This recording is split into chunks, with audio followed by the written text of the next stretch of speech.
यही देख करके बार बार आपको समझाया जाता है, ए भाई चूक मत करो। किसी से वैर थोड़ी है, द्वेष थोड़ी है। कोई संत यदि आपसे बात करता है तो आपके ऊपर कृपा नहीं, क्यों बात करेगा? क्या लेना है? आपको लगता है हमारे द्वारा कुछ चलता है, हम कुछ है? नहीं नहीं, भ्रम मत करिए, कोई भ्रम मत करिए। आपके लिए वो आपसे बात करते हैं, आपके कल्याण के लिए आपसे बात करते हैं, आपके कल्याण के लिए वो आपको डांटते हैं, आपके कल्याण के लिए आपको दुलार करते हैं। दोनों बातें समझ लीजिए। जो लाडली लाल में चित्त लगाए हुए हैं उनको कहीं किसी सुख की आकांक्षा नहीं। सच्चाई से समझ लीजिए। अगर वो सुख का कहीं खेल खेलते तुम्हें नजर आ रहे हैं, वो तुम्हारे लिए, तुम्हें दुलार कर रहे हैं, निकल चलो। तुम्हें डांट रहे हैं, निकल चलो। तुम्हें प्यार कर रहे हैं, निकल चलो। तुम्हारे मन को अपने प्यार में फांस करके श्री जी के चरणों में समर्पित कर देना, यही काम है। ये सब संतों का यही कार्य है। तुम्हारे संसार के प्यार में फैले हुए मन को समेटकर अपनी वाणी, अपने प्यार के बल से उसे प्रियालाल के चरणों में समर्पित कर देना। पर आपके अंदर ये चाह हो जाएगी, तभी आप उस प्यार को समेटने में सहयोग दे पाएंगे। मुझे अब इस ब्रह्मा के रचे हुए माया से मुक्त होना है। पर आप तो इन्हीं खिलौनों में राजी हैं, और जब इन खिलौनों से मन को हटाने की बात कही जाती है तो आपको बुरा लगता है। आपसे जिसे कहा जाता है कि अब आप ऐसे रहिए, मनो चिन्हारो नाय, तो आपको लगता है कि हमारे संबंधों में प्रहार कर रहे हैं। तुम्हारे संबंध जितने हैं इनका प्रहार पहले हो चुका है काल के द्वारा, तुम इनको नहीं रोक पाओगे। काल पहले ही काट चुका है सारे संबंध। बस तुम संबंध का राग लेकर के यहां से जाओगे, दुर्गति हो जाएगी। और संबंध को प्रियालाल के चरणों में समर्पित करके जाओगे तो सदगति हो जाएगी, अनुराग हो जाएगा। जो आसक्ति संसार के संबंधों में है, वही आसक्ति जब संत महापुरुषों से हो जाती तो मोक्ष का खुला हुआ द्वार, ये भगवान कपिल देव जी कहते हैं। आप अपना अधिकार अपने में मत रखिए, गुरुजनों को दे दीजिए। अब हमारे जीवन की बागडोर आपके हाथ में है, आप जिस दिशा में चाहें ले चलें। हमारा केवल आपकी आज्ञा पालन करना कर्तव्य। तो कह रहे कदापि चिन्मयादुपरि चेत स्पृहा रोहणे। यदि तुम्हें इस चेतन अचेतन जगत से मुक्त होने की इच्छा जागृत हो गई है तो पहला, स्नेह का संबंध किसी से मत रखिए। स्नेह का संबंध केवल प्रियालाल से रखिए। वही स्नेह जो माता में, जो पिता में, जो भाई में, जो बंधु में, पत्नी में, पुत्र में, वही स्नेह प्रियालाल को चाहिए। आप और सब कुछ दो, भगवत प्राप्ति नहीं होगी। ये स्नेह दे दो तो भगवत प्राप्ति पक्की हो जाएगी। सबसे स्नेह करो श्यामा श्याम के संबंध से। हमारा स्नेह का संबंध श्यामा श्याम से, श्यामा श्याम के संबंध से स्नेह कोई फर्क नहीं पड़ेगा। पर आपको अभी ये कला नहीं आती है।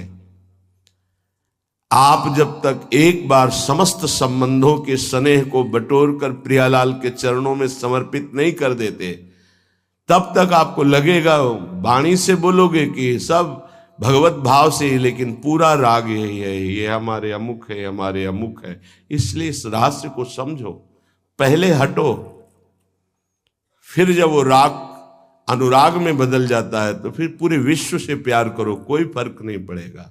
सब जीवन सो प्रीति रीति निवाहत आपनी, क्योंकि वो रीति जानता है। हमारी रीति श्यामा श्याम के संबंध से ही सबको मानना। एकांत की रति विधान करो, शब्दों को समझिए। एकांत की रति विधान करो, अर्थात हमारे हृदय देश में केवल इष्ट और गुरुदेव के सिवा किसी से प्रीति नहीं। पर बहुत इस बात से हम कमजोर हैं। कहीं न कहीं हम अपनी प्रीति, हमारा दोस्त है, हमारा मित्र है, हमारा रिश्ता है, हमारा संबंध है, तो श्री जी करुणा करके आपको लाई अपने संबंध पुष्ट करने के लिए, फिर भी आप अज्ञानवश उन्हीं संबंधों को पुष्ट करते हैं जिससे आपकी दुर्गति हो जाए। जो आपके, अरे एक हिरण के बच्चा के संबंध ने एक जन्म नष्ट कर दिया, फिर और किसकी बात करे। इसलिए एकांत की रति विधान करो। एकांत की आपकी रति हो चुकी है, इसका परिचय आपके सामने भारी विपत्ति आई, मन केवल श्री जी में, भारी संपत्ति सुख संपदा केवल श्री जी में मन, यह है एकांत की रति। अब उसको कोई विचलित नहीं कर सकता। जहां विषयी जन रहते हैं, विषयी जन संभाषण करते हैं, उस स्थान में, उस भीड़ में, उन लोगों के बीच में अरुचि हो जाना। रतिम मदन मोहने विदधताम तदेकांतिकीम। एकांत की भक्ति, विरति, जन समुदाय, प्रपंच भाषण करने वाले, इनसे संबंध नहीं। ना संतु जनतापने प्रतिवसंतु वृंदावने। जनता अर्थात केवल विषय प्रपंच की वार्ता करने वाले, तापने, हृदय में ताप पैदा हो उनके संग नहीं, मुझे संग नहीं। कोई भी हो, प्रिया प्रीतम से तुम्हें मतलब नहीं, उनकी चर्चा से मतलब नहीं, उनके संबंध से मतलब नहीं, तो हमारा आपसे क्या संबंध। देखो, जगत के संबंध प्रियता दिखा करके भोग सामग्री दे सकते हैं, धन दे सकते हैं, व्यवस्था दे सकते हैं, पर प्रियालाल की प्रीति नहीं। पूज्य श्री रघुनाथ दास गोस्वामी जी जब अपने गृह का त्याग करके महाप्रभु चैतन्य देव की शरण में गए, तो 2-3 दिन जो महाप्रभु को भिक्षा आती थी उसी से महाप्रभु दे देते थे। उनको लगा कि नहीं, जीवन जब महाप्रभु को समर्पित है तो हमको जीने का ढंग सीखना चाहिए, कैसे हम विरक्त होकर के जिए। इतने में घर से भेजे हुए बहुत से सेवक, रुपया, सामग्री, रसोईया सब आ गया, क्योंकि बहुत बड़े धनी थे उनके पिताजी, और पिता के भाई दोनों के बीच में एक लाड़िले पुत्र थे पूज्य श्री रघुनाथ दास गोस्वामी, जिनकी समाधि राधा कुंड में विराजमान है। अब सुंदर सुंदर पकवान, भोग सामग्री घर के भेजे हुए रसोइये सब बनाते, प्रभु को भोग लगता, महाप्रभु चैतन्य देव को भी। और फिर विचार किया, क्या ये माता पिता के द्वारा दी हुई सुविधा वैराग्य में कलंक नहीं है। मेरा जीवन प्रभु के लिए, क्या मैं प्रभु आश्रित नहीं जी सकता। जब विरक्त हो गया तो माता पिता के द्वारा दी हुई भोग सामग्री से जीना निषेध है। प्रवृत्ति और निवृत्ति 2 मार्ग हैं। प्रवृत्ति मार्ग में स्वयं अधिकार हो जाता है पुत्र और पुत्री का माता पिता की संपत्ति पर, निवृत्ति मार्ग में नहीं, स्वीकृत नहीं है। निवृत्ति मार्ग में स्वीकृत नहीं।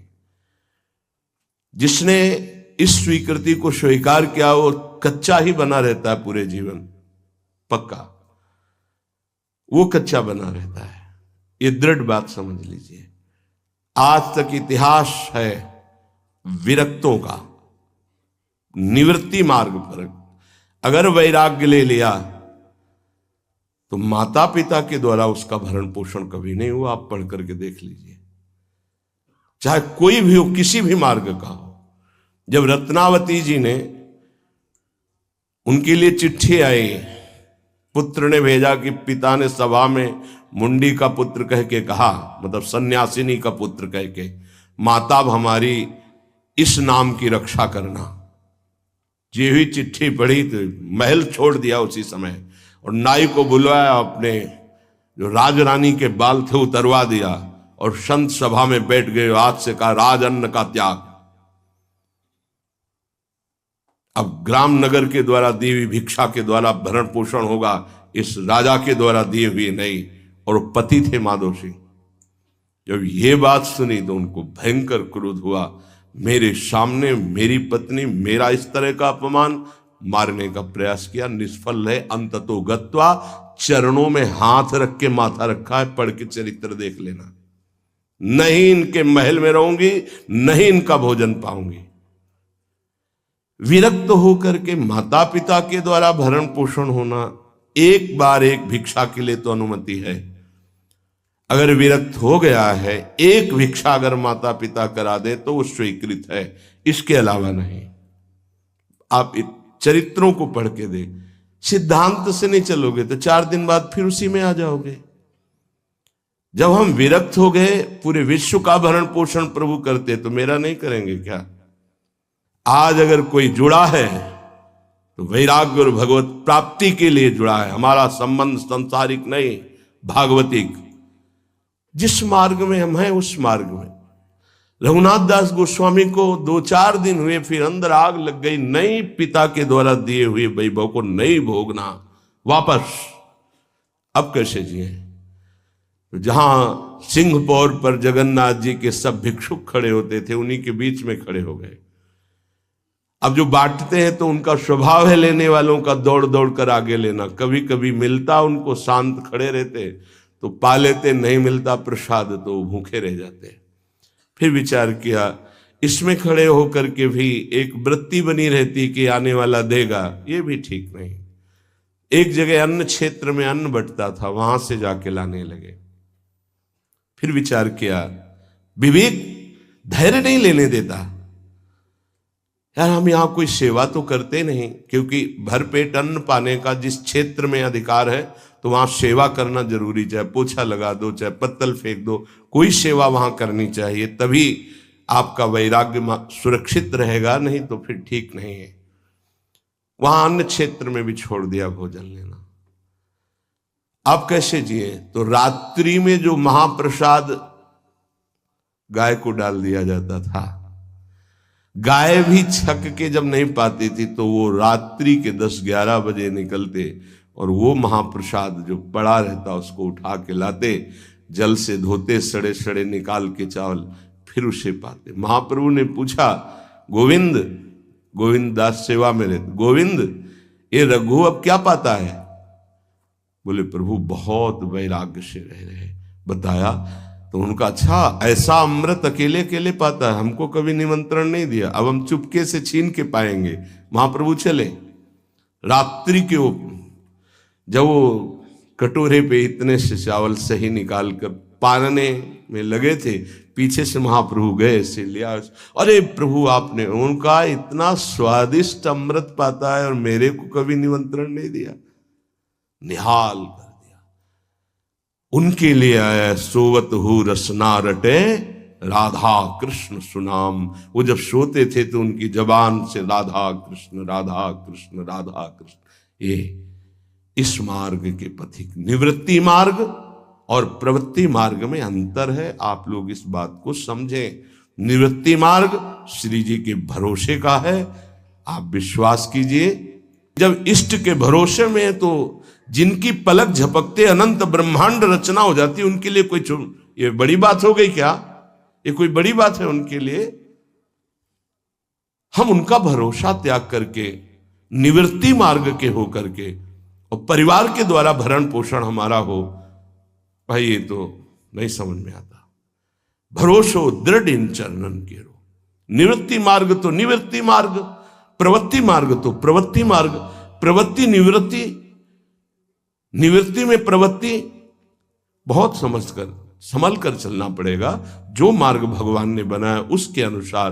तो कह रहे न संत जनता, तुम्हारा व्यवहार जनता से नहीं होना चाहिए। व्यवहार शून्य व्यवहार है, ध्यान रखना। दसियों हजार लोगों के दर्शन होते हैं, एक का भी परिचय नहीं है। हजारों लोगों से संभाषण है, एक भी हमारा मित्र नहीं है कि ये हमारा है, तुम लोग इसके साक्षी हो। ये हमारा बंदा है, एक भी नहीं। साफ श्री जी के हो, श्री जी से संबंध है, मैं सिर्फ एक नौकर हूं। श्री जी की बात आपको बता देता हूं, आपकी बात श्री जी को बता देता हूं। हमारे श्री जी, इसके सिवा कोई नहीं। एकांत की रति, जनता से संबंध रहित, श्री जी के संबंध से सब जीवन सो प्रीति। श्री वृंदावन में वह चिदानंद रस को प्राप्त होता है। यह है रहनी। वृंदावन इह विधि बसे तज के सब अभिमान, तृणते नीचो आपको जाने सोई जान। ये समझ जाओ किस बात का आश्रय लिए हो। जिनको ब्रह्मांड रचने में सेकेंड नहीं लगा है, वो हमारी प्रियाजू के अधीन है। हमको कुछ अपनी व्यवस्था के विषय में सोचना, मानो शरणागति के विषय में आपको अविश्वास, कलंक है ये बात। हे, बिल्कुल भरोसे पे हो जाओ, फिर सामने देखो क्या होता है। बिल्कुल भरोसे पे हो जाओ। गुरुजनों ने कभी भी अन्य आश्रय नहीं होने दिया, कभी भी अन्य जगह जगह बचाते। वो जानते हैं कि अन्य आश्रय, धन का आश्रय, वस्तु का आश्रय, व्यक्ति का आश्रय, ये तुमसे सच्ची बताते हैं, गुरुजनों की कुछ बातें बाद में समझ में आती, पहले समझ में नहीं आती। केवल श्री जी का भरोसा रखो, जिसने आज दिया है वही कल देगा। जब गुरु जी को कोई कहता कि कभी काम में आ जाएगी ये वस्तु, रख लो, तो बोले इसी को मिटाने के लिए बाबा जी हुए हैं। जब कभी काम में आनी होगी तो तुरंत श्री जी भेजेंगे, हम इसको पहले से क्यों रखें। ये हमें चाहिए कि केवल श्री जी का आश्रय लेकर वृंदावन वास हो। देखना कितना आनंदित रहोगे। फिर रोना आता है, तुम्हारे आंसू फिर निकलेंगे। जब आप एकांत में होंगे, आपका कोई नहीं होगा और आपकी परिस्थिति विपरीत होगी, तब जो शरणागति होती है वही भगवत प्राप्ति कराती है। जब तक विपरीत परिस्थिति नहीं आएगी तब तक शरणागति परिपक्व नहीं होगी। बात लिख लीजिए, चाहे वो द्रौपदी जी हो, चाहे गजराज गजेंद्र जी हो, चाहे कोई भी हो, जब ऐसी विपरीत परिस्थिति आए कि कोई भी सहयोगी नहीं रह गया, तब शुद्ध शरणागति और भगवत साक्षात्कार। उस दिन के लिए तैयार रहो और मांगो कि हमारी आसक्ति का नाश करने के लिए परिस्थिति ऐसी दे दो प्रभु कि सिर्फ आप पर दृष्टि हो, सिर्फ आप पर, ना कोई हमारा, ना हम किसी के, सिर्फ आप। मेरे तो गिरधर गोपाल, दूसरों न कोई। बात समझो, सत्संग की बात को समझो, परमार्थ की बात को समझो। तो जब कोई हमारे जीवन में प्रश्न आता तो जो नील चादर ओढ़े हुए विराजमान है, उनकी चादर की तरफ देखते, आकाश की तरफ, बाहर निकलकर आकाश की तरफ देखते। तत्काल उत्तर मिला है हमको, तत्काल भाग, यहां से भाग। झोला टांगा, रात्रि में भागे, जब भागे तब रात्रि में भागे। भागो भागो भागो, भागते भागते अब पायो परम विश्राम।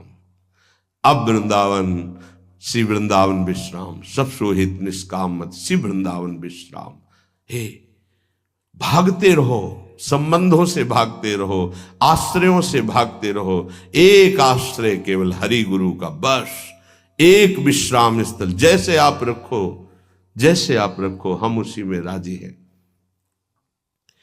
समस्त प्राणियों को वृंदावन के नमस्कार बुद्धि से देखो। देखो यहां की रहनी, वृंदावनी विधि बसे तज के सब अभिमान, तृणते नीचो आपको जाने सोई जान। तृण से नीच अपने को जो जानता है, सबको नमस्कार करेगा। और सच्चाई में देखो तो ऐसा ही है, कुछ नहीं है। कोरा अहंकार केवल है। क्या है हमारे अंदर? कुछ नहीं। अगर गुरु कृपा न हो, प्रियालाल की कृपा न हो, तो कुछ नहीं। हाथ उठा के कहते हैं कोई बल नहीं है। बल है तो वो है, नहीं तो वो नहीं, तो कुछ बल नहीं। क्या बल है? आप देखो, अंदर से देख लो बैठ के, तुम्हारे अंदर क्या बल है। फिसल कर गड्ढे में गिरने का तो बल है, लेकिन गड्ढे से निकलने का बल तो नहीं है। फिसलने में क्या बल? फिसल कर गिरने का तो है, लेकिन गिर के संभलने का बल, ये केवल गुरु का बल है, ये केवल इष्ट का बल है। इसलिए श्री धाम वृंदावन का आश्रय और वास स्वीकार करो। सबसे छोटा अपने को समझो, समस्त प्राणियों को नमस्कार करो। क्यों? क्योंकि कहीं कोई वृंदावन में किसी का अपराध न बन जाए, नमंतु ननु जंतु कानिह नमंतु रस्तु क्वचित। कहीं ऐसा ना हो जाए यहां किसी भी जंतु का, किसी भी जीव का, किसी भी शरीरधारी का अपराध न बन जाए। अगर वृंदावन में कोई अपराध ना बनने पावे और सबको हम नमस्कार करके रहें और श्री जी का केवल भरोसा रहे, तो आप चमत्कार देख लेंगे, अध्यात्म आपके अंदर प्रकाशित हो जाएगा। जैसे जैसे अध्यात्म प्रकाशित होता है वैसे वैसे शांत होता चला जाता है, मन शांत होता चला जाता है, कोई वासना हृदय में नहीं रहती। पूज्यपाद श्री उड़िया बाबा जी महाराज से प्रश्न किया, पीछे वर्णन किया गया था कि बड़े बड़े महापुरुषों की ये लोग निंदा क्यों करने लगते हैं, क्यों द्वेष करने लगते हैं? वो तो किसी से द्वेष नहीं करते। जितने महापुरुष हुए उनकी निंदा हुई है, वर्तमान में जितने हैं तो आप देख लो सैकड़ों अगर नमस्कार करने वाले तो कुछ निंदक आपको मिलेंगे। ऐसा क्यों होता है? क्योंकि संत तो किसी से द्वेष नहीं करते, द्रोह तो उनके हृदय में होता नहीं, अद्वेष्टा सर्वभूतानाम। फिर ये क्यों होता है, निंदा क्यों करते हैं? तो कहते भगवान की दो शक्तियां हैं, एक है माया और एक है प्रेम भक्ति। जो प्रेम भक्ति से विमुख उनके हृदय में माया शक्ति का प्रभाव रहता है, यद्यपि उनका द्वेष भी इसी से होता है। उनकी महानता देख करके वो वहां चल तो सकते नहीं, तो उनका द्वेष बन जाता है। महानता देख करके उसमें चल नहीं पाएंगे। जैसे कहावत में आता है कि एक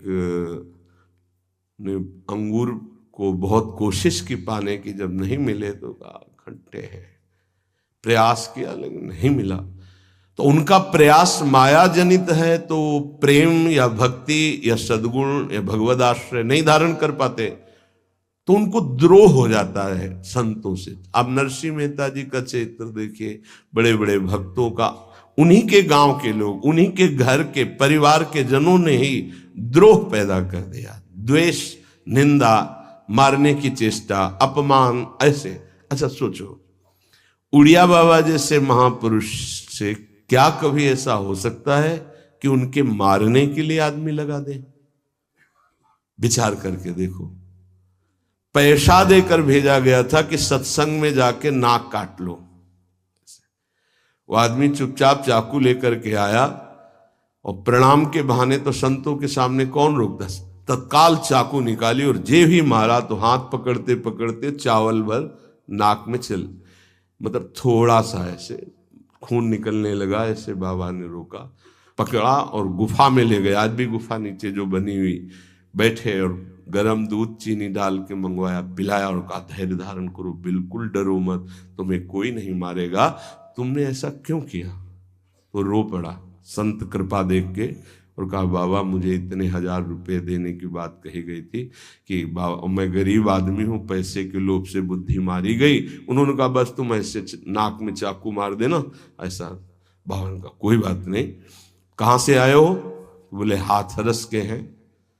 बाबा ने ये नहीं पूछा कि किसने भेजा है। चतुरता इस बात की कि सब शिष्य थे, अगर ये पता चल जाए कि किसने तो उससे द्रोह हो जाएगा ना, बस इतना पूछा था क्यों तुमने ऐसा किया? तो बोले मुझे पैसा दे। ये नहीं पूछा किसने किया, क्योंकि उससे द्वेष हो जाएगा। अपने शिष्यों से कहा शपथ है हमारी, इसे डांटना भी नहीं और हाथरस की बस में सुरक्षित बैठाल करके आओ, चलो जाओ। बोलो ऐसे महापुरुष को फिर बाद में लीला, द्वेष की हद हो गई, संसार द्वेष की सूली पे चढ़ा दिया, जहर पिला दिया। मीरा जी को जहर पिला दिया, प्रहलाद जी को क्या? क्यों ऐसा करते हैं लोग? बोले माया से आसक्त चित्त वाले जब भक्त को देखते तो उनके अंदर गाली देने का मन होता है, जलन पैदा होती, स्वभाव ऐसा स्वाभाविक है। उनके हृदय में इतना द्वेष पैदा होता है कि वो दुष्ट हृदय कैसे इनकी हानि हो, बस ये सोचते हैं कैसे इनकी।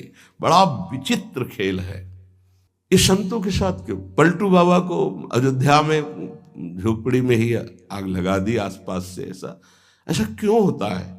तो बोलिए माया शक्ति, कि जिसके हृदय में माया का प्रभाव, मलिन हृदय होता है, वो संतों से स्वाभाविक द्वेष करते हैं, जो कि द्वेष के पात्र नहीं है। वो किसी से वो द्वेष नहीं करते। एक संत आप चरित्र उठा करके देखो, संतों से द्वेष करने वाले प्रत्येक महापुरुष के जीवन में देखा गया कि द्वेष करने वाले, और कोई कोई तो उन्हीं के पार्षदों के रूप में द्वेष करने लगे, उन्हीं के पार्षद बनकर उनकी खिलाफत करने लगे, और उन्हीं के पार्षदों के द्वारा उनको सूली पर चढ़ाया गया। बड़ा विचित्र माया का खेल है। इसी से वो भक्तों की निंदा करते हैं और भक्तों से द्रोह करके अपना सर्वनाश कर लेते हैं। तो क्या इससे बचा जा सकता है? यदि भगवान का नाम जप करने लगे, भगवान का आश्रय ले ले, तो दृष्टि बदल जाएगी। आप देख लेना, दृष्टि बदल जाएगी। नाम जापक सहृदय होता है, वो घोर पापी पर भी प्यार करता है। लोग समझते नहीं उनके हृदयों को। घोर पापी को भी वो प्यार करके भगवान से मिलाना चाहते हैं। यदि आप नाम जप करते हैं तो आप बच सकते हैं, नहीं संत द्रोह की वृत्ति अंदर पैदा हो जाएगी। ये माया है। ये जहां किसी महापुरुष का यश सुन तो वही निंदा शुरू कर देता है, क्योंकि माया उसका पतन कराती है और भक्ति उत्थान कराती है।